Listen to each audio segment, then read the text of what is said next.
The Prime Minister and opposition leader have come together on the election campaign to acknowledge the problem of racism in Australian society. But the rare moment of bipartisanship wasn't shared by one of the government's most senior figures, as Andrew Green reports.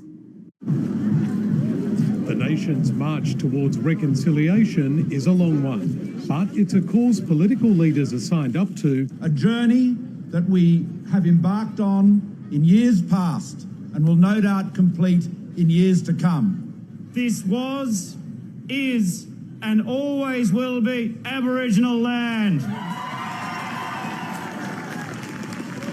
Even if they differ on measures of progress. The shameful fact of the matter is that there is still systemic racism prevalent in pockets of Australian life. He cites the treatment of high-profile Indigenous sports stars as evidence, but so far won't be drawn on possible remedies for members of the stolen generations. My speech was about identifying the problems. We are not contemplating a financial scheme. His assessment is backed by the Prime Minister. Well, we are not if you talk about Australia as a whole, are we free entirely from racism? Clearly not.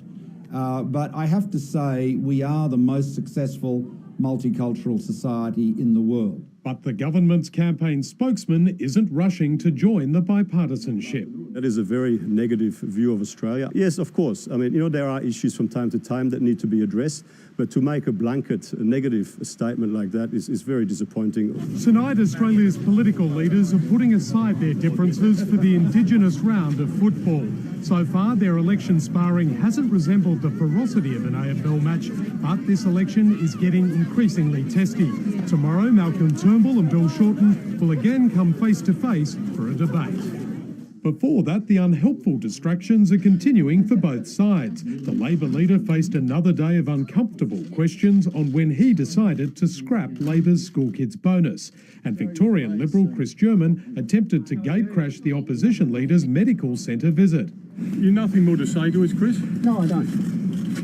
Only to promptly leave when pressed on his party's own health policies. Andrew Green, ABC News, Melbourne.